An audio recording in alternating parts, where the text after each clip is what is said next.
President Cyril Ramaphosa, President of the Republic of South Africa,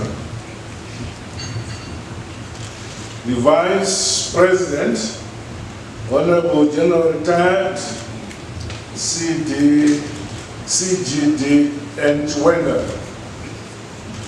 the Vice President, Honorable Colonel Retired KCD Mohadi,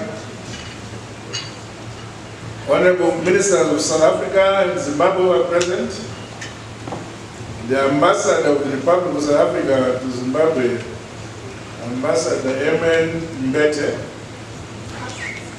the Zimbabwe Ambassador to the Republic of South Africa, Ambassador D. Dambudzo, senior government officials from South Africa and Zimbabwe, distinguished guests, ladies and gentlemen, comrades and friends. On behalf of the government and people of Zimbabwe, and on my own behalf, I'm honored once again to extend a hearty and fraternal welcome to you, my dear brother and colleague, together with your distinguished delegation to this third session of our binational commission, the BNC. Your presence here today, at a time when you are in the middle of a national election campaign, is testimony of your very personal commitment to the sustenance and enhancement of South African-Zimbabwe bilateral relations. Zimbabwe deeply appreciates this show of friendship and solidarity. You can continue to count on us as being equally committed and unwavering partners to your country. Your Excellency, our two nations share a great deal of traditional and cultural roots.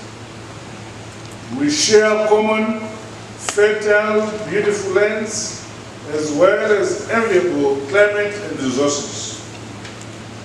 We also share an important history of bravery and courage, overcoming colonialism and injustice in order to create nation states of our two peoples.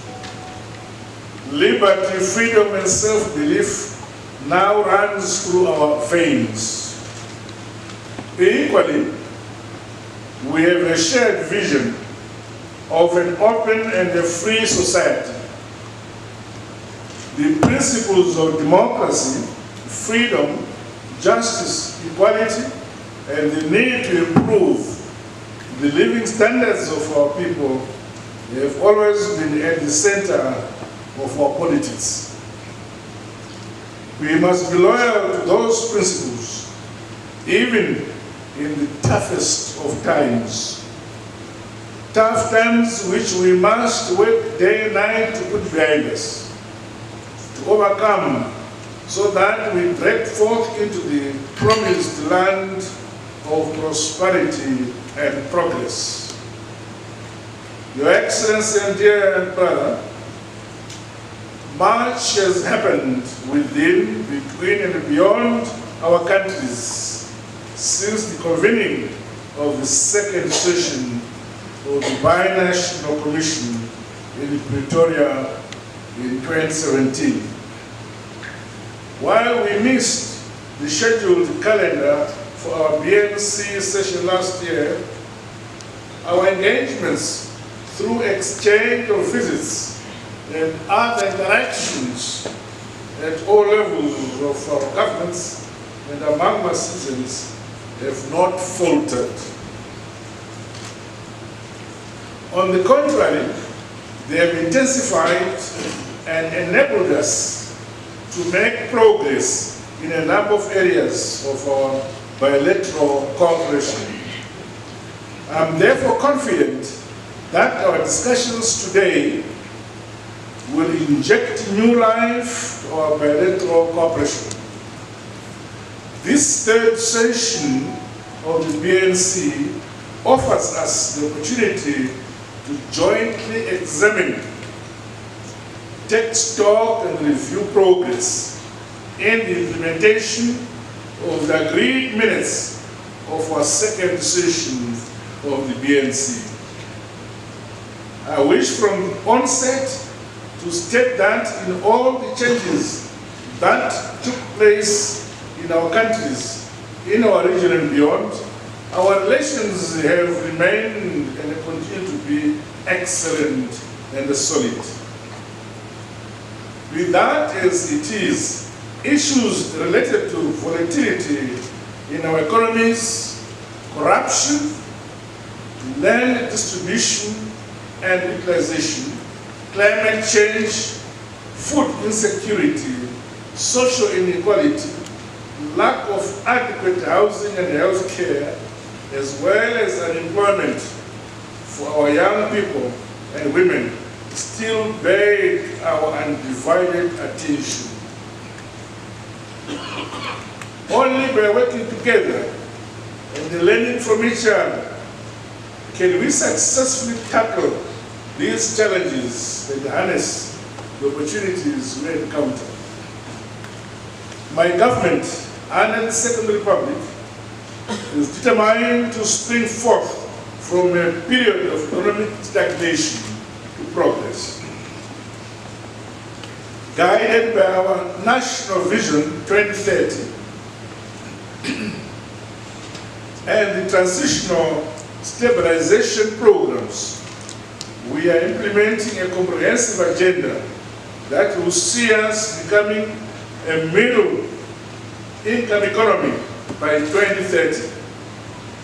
We have embarked on a concerted reform, restructuring, rebuilding, modernization, and industrialization exercises. Tough decisions are being implemented, which are often unpalatable, but must be made all the same. To instill confidence in our economic landscape, we are enforcing fiscal discipline, stabilizing the macroeconomic fundamentals, aligning our laws to the Constitution, and entrenching the rule of law in our country. In addition, the creation of an environment which welcomes business and investments from both local and international investors remains high on our agenda. On the political front, my administration is also addressing matters to do with peace and stability, which are essential ingredients for the success of the reforms that we are working on. We have begun in earnest an all-inclusive national political dialogue, and I have also appointed a Presidential Advisory Council.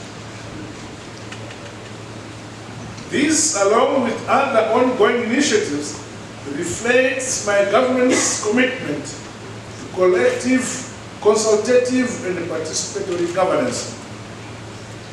I'm confident that this multi-pronged approach will result in greater national cohesion, unity, and singleness of purpose.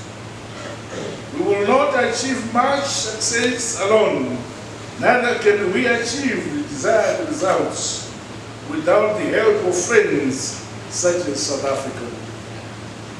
We must therefore continue to work closely together, hand in hand, as we journey towards the progress and prosperity our people yearn for and indeed deserve. Your Excellency and brother,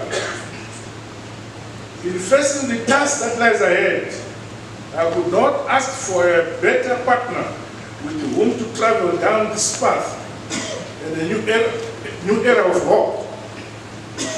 For I'm proud to call you a comrade.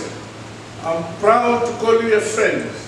I'm proud to call you a brother and a co-laborer to better the lives of our people. Your outspoken support for the new Zimbabwe is not taken for granted. You understand that our success is your success. You have stood by us with solidarity, regionally, continentally, and worldwide. I exhort our two countries to continue to ward off the machinations of those who wish to break our strong ties. While our friends are many and their efforts are appreciated, our detractors, on the other hand, are tireless and unrelenting in their ill intentions against our peoples. Their machinations have seen us operating in an environment which is poisoned by the illegal, spiteful, and unjustified economic and financial sanctions that have been imposed against our country, and thus violating the basic human rights of our people. The impact of these ruinous sanctions now extends beyond our borders. We, therefore, deeply appreciate the continued principled call by your government, and you specifically, for their unconditional removal. Your Excellency and colleague, in the spirit of the new dispensation in my country, and in sync with our economic reform agenda, we have opened ourselves for business and dialogue. Thus, the Zimbabwe is open for business mantra. It is an invitation to those beyond our borders to partner with us in the revival, renewal, modernization, and industrialization of our economy. Being intricately linked partners, the opportunities for mutually beneficial cooperation and joint that will truly transform our national economies. This approach will enable us to accelerate our entry and participation in global value chains. We must deliberately strategize to benefit from the regional as well as continental integration processes, such as the African Continental Free Trade Area. Meanwhile, however, I would like to take this chance to reassure South African investors and entrepreneurs of the security of their investments here in Zimbabwe. We are a listening president and government as we are open for dialogue in order to address the challenges that they may face during their operations in Zimbabwe. My dear brother and colleague, allow me to recognize and applaud the important contributions that South Africa has made and continues to make at the continental and global levels in the promotion of peace, security, and development. We are pleased that you are currently a member of the United Nations Security Council, where you have already demonstrated your unshakable commitment to and respect for the United Nations Charter. Our contemporary world needs more, not less, multilateral cooperation. I wish also to congratulate you on your pending assumption of the chairmanship of our continental organization, the African Union, in 2020. In all these international responsibilities, you can count on Zimbabwe's constant and steadfast support. We are fully aware that your success will benefit us all. Your Excellency, distinguished guests, ladies and gentlemen, comrades and friends, there is a time to conceptualize, a time to plan, the time to discuss. Now is the time to roll up our sleeves and work with greater agency for the good of our people. We are enjoined and called upon to act so that tomorrow may find us further than where we are today. The implementation of the agreements we have signed over the years demands this of us. Let us look forward to clear timeframes, joint work plans, and speedy implementation schedules with regards to our deliberations today and overall outcome of our third bi-national commission. Excellency and brother, with these remarks, I say again, you are welcome in Zimbabwe. Feel at home, away from home. I thank you. Dambudzo Mnangagwa, Honorable Vice President, Retired General Chiwenga, Honorable Vice President Mohadi, Honorable Ministers, Deputy Ministers here present, Your Excellencies, High Commissioners and Ambassadors, senior officials from our respective governments, ladies and gentlemen. Allow me to express my sincere appreciation to you, Mr. President, for the warm hospitality extended to me and my delegation in your beautiful country, Zimbabwe.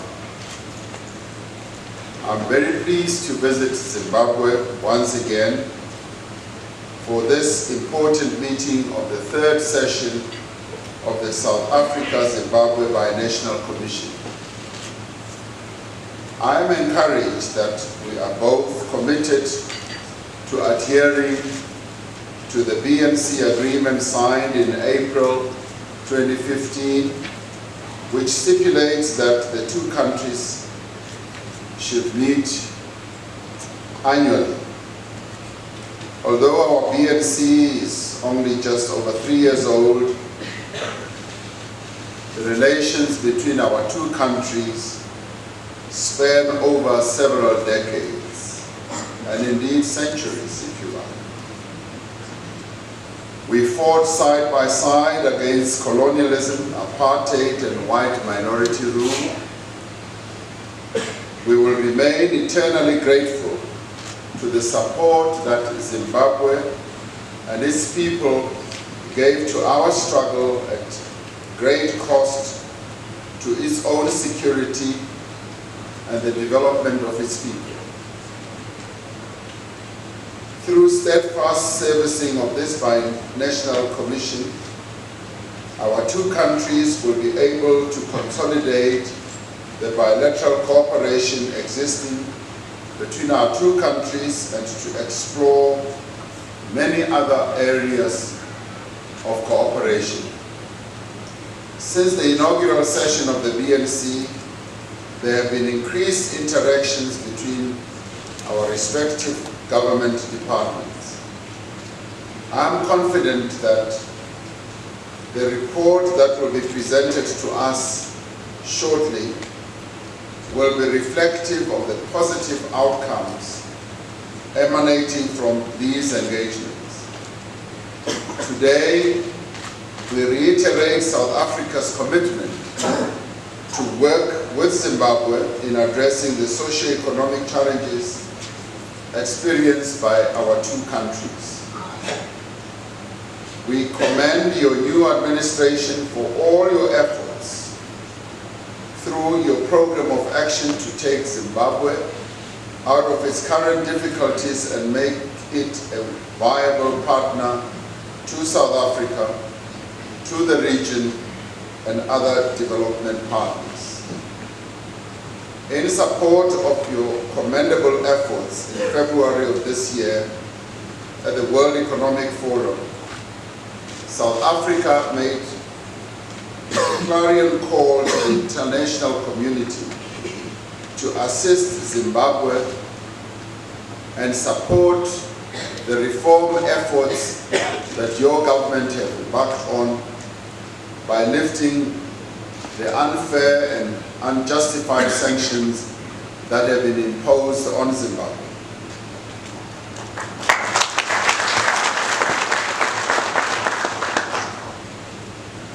We even addressed the European Union on a visit to Europe and made this specific call. We are pleased that the European Union heeded the call and in February 2019 decided, yes, to lift sanctions on the current members of your administration. But we want much more than just that. We want to see meaningful support being given by international development partners to Zimbabwe, because Zimbabwe does deserve the support that the world can give.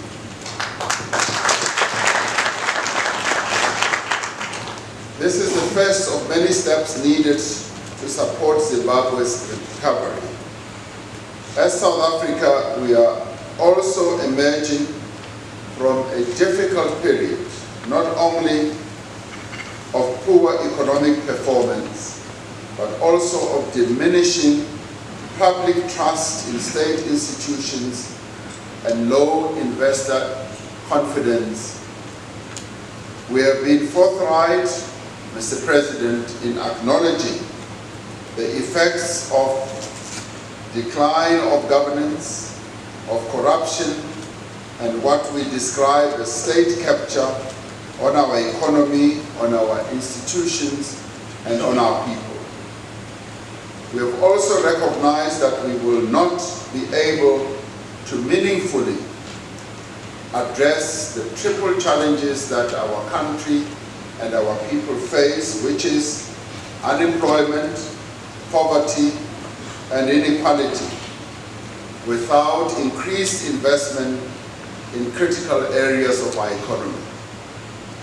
We have welcomed interactions we have had with the private sector, representing both local and international, on a number of issues that are of concern to them and some matters of concern to us. It is for this reason that we have prioritized the restoration of a policy and regulatory environment that is stable, that is consistent, that is predictable, and that is also conducive to attracting investors to come and invest in South Africa. We have taken decisive steps to ensure policy certainty in areas that had been a hindrance to investment. Among these was the move to speed up the finalization of what we call our mining charter, which deals with the regulatory architecture to invite investors. We've also had to deal with providing clarity on a number of other regulatory frameworks in other sectors of our economy. We further recognize the challenges raised with us by investors, including, amongst other things as well, the visa regime that investors have raised, administered prices for ports, for rail, for electricity, the costs to communicate, as well as a number of infrastructure bottlenecks. We've also embarked on an ambitious investment drive with a target of raising $100 billion of new investment into our economy over the next 5 years. And to this end, I appointed 4 investment envoys who have taken it as their task to go through the length and breadth of our country, and indeed the international investment community as well, to mobilize for investment into South Africa. As a result of these efforts, South Africa is firmly on a path of growth and renewal. As we work to correct the mistakes as well as the missteps of the past decade, we are focused on lifting economic growth and creating jobs for the unemployed in our country. South Africa, Mr. President, stands ready to render support to Zimbabwe within our means in your quest for economic renewal. It is our wish that using the BNC mechanism, we should at our level strive to provide the strategic impetus to drive the bilateral relations between our two countries to a significantly higher level. It is also our wish that we should work together to explore a variety of issues to further deepen our cooperation. This includes deepening the social ties between the peoples of Zimbabwe and South Africa and the region through greater people-to-people cooperation. Our two countries already work together in many critical areas, such as economic cooperation and infrastructure development, energy production, mining, defense, health, transport, migration issues, and information and communication technology. To date, we've made significant progress in a number of areas, and the signing of 45 agreements that are being implemented bears testimony to this. I'm informed that we also have other agreements and memoranda of understanding that are in the final stages of being concluded. It is our wish that the agreements and MOUs signed should not merely be ceremonial. Nation must follow the signing of those agreements. Our officials should ensure that they are successfully implemented to improve the economies of our two countries. I'm encouraged by the participation of South African business in various sectors of the Zimbabwean economy, such as in engineering, construction, banking, retail, hospitality, mining, exploration, and services, amongst others. There are undoubtedly good prospects for both our two countries, but there is also a need to ensure ease of doing business and elimination of trade barriers. This should include urgent conclusion of all outstanding work on the Bridge one-stop border post for facilitation of free movement of persons, goods, and services. We as South Africa know that we also have our own job cut out to meet the obligations that we should to speed up the implementation of this very important project. We need to continue to deepen existing people-to-people linkages, especially through tourism, sports, and culture. And in this area, we believe that there are great opportunities that both our countries and our people can explore to good effect. In the spirit of good neighborliness, coexistence should be encouraged and facilitated through existing legal and procedural requirements. Our two countries should continue to be united in pursuit of a peaceful, politically stable, and prosperous Africa. Our interactions should extend beyond bilateral cooperation to regional, continental, and international issues of mutual benefit and interest. Thus, the strong support of our two countries to the current chair of SADC, Namibia, as well as the chair of the organ on politics, defense, and security, Zambia, is indispensable. In August of this year, Zimbabwe will be assuming the position of the chair of the organ on politics, defense, and security.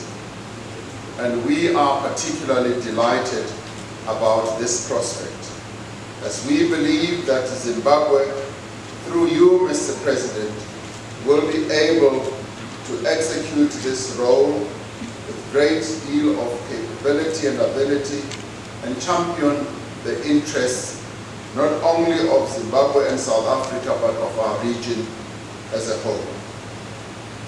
During this time, there are going to be a number of elections that will be taking place in our region.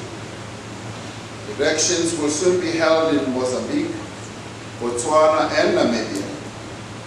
We are assured that the region will be in good hands under your capable leadership as you lead the organ on politics, defense, and security cooperation. South Africa itself will be holding elections on the 8th of May in 2019. We know, without even having to hear you say that we have your good wishes and wishes of good luck as we go into these elections.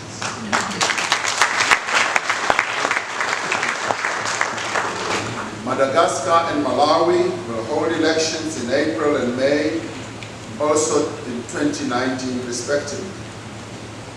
This will therefore be an important year for SADC as we continue to deepen democracy and good governance in our region. Our two countries and all other member states should continue to work together to ensure a successful SADC summit in August 2019, as well as to ensure that economic, social, and other regional issues are successfully addressed. Another important event in our region will be the SADC Solidarity Conference with the Sahrawi Arab Democratic Republic, which will be held in South Africa on the 25th of March. Preparations are underway for this event, and I'm looking forward to hosting you in South Africa. We join in continuing to work towards the Africa that we want. Like you, we want inclusive, sustainable development that incorporates the participation of women and youth in a peaceful and stable environment. We say this advisedly as this month we are celebrating International Month for Women, and recently we celebrated International Women's Day.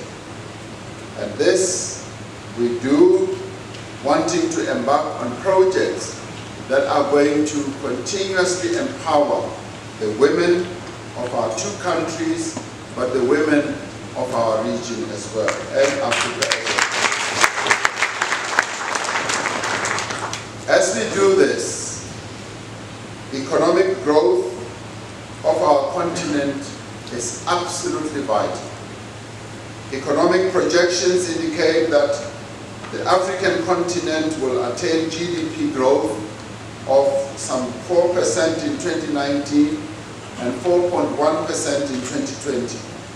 Furthermore, the establishment of the Africa Continental Free Trade Area will stimulate intra-African trade and investment. And this is a development that you and I and our two countries have welcomed, as we see great prospects for our two economies as we herald the incoming of this huge market that is going to open for us of 1.2 billion people on our continent.